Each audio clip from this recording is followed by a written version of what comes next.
In the year 642 CE, just decades after the Prophet's time, the city of Kufa became a hub of knowledge. Mosques doubling as libraries, scholars gathering under palm trees, manuscripts of Greek philosophy, Indian trigonometry, Persian poetry sitting side by side. For centuries, the Muslim world led the world in translating, preserving, and expanding the heritage of humanity's knowledge.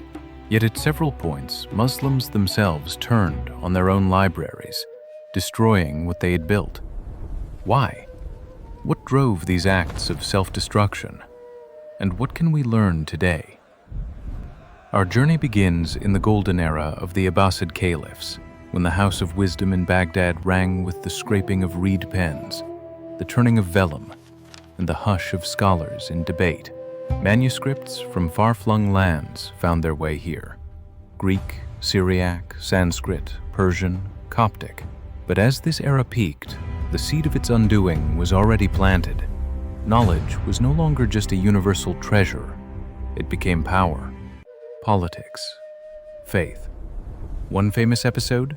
The Library of Merv in Central Asia, once called the Mother of Libraries, was razed in the mid-13th century when the Mongols swept in. But before that, internal strife among various Muslim factions had already weakened the city's foundation of scholarship. Internal conflict is a recurring theme.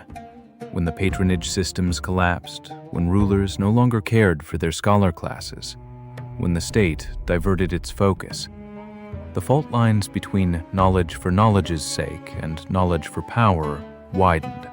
Consider the Library of Timbuktu. Though outside the immediate Muslim heartland, its story still mirrors ours. Manuscripts hidden, neglected, sold off, lost. In the Muslim world, many libraries fell not simply to invaders, but to neglect, to the lack of will, to the shifting sands of empire. And then there are the moral and religious dimensions. At times, knowledge was seen as a threat to orthodoxy. Libraries became repositories of ideas that challenged established belief. Some rulers chose censorship, destruction, burning. Take the example of the Library of Damascus under the Ayyubids. Political upheaval, shifting alliances, the rise of new religious forces, and the library's fate followed the fault lines. When the guardians of knowledge lost their place in society, the books lost theirs too. Over time, the great manuscripts traveled east and west, but too many were lost, drifted off into oblivion, sold beneath the floorboards, used as fuel for fires.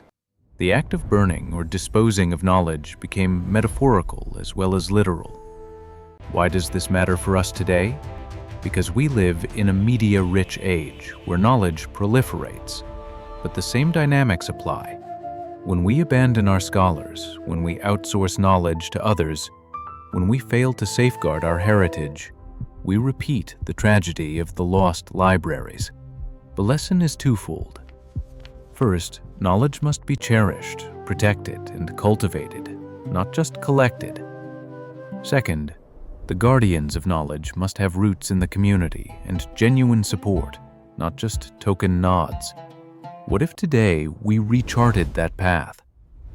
Imagine you in Islamabad, Lahore, Karachi, scholars working, manuscripts preserved, libraries alive rather than monuments to neglect.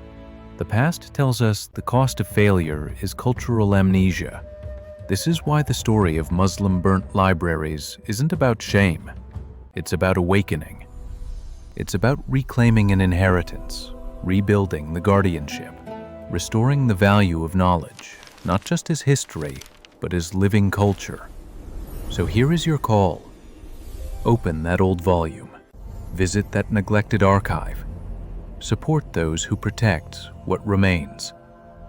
Because when knowledge dies, so does our future. And when wisdom thrives, the walls of our libraries will whisper again, with voices unheard, ideas unfettered, light undimmed.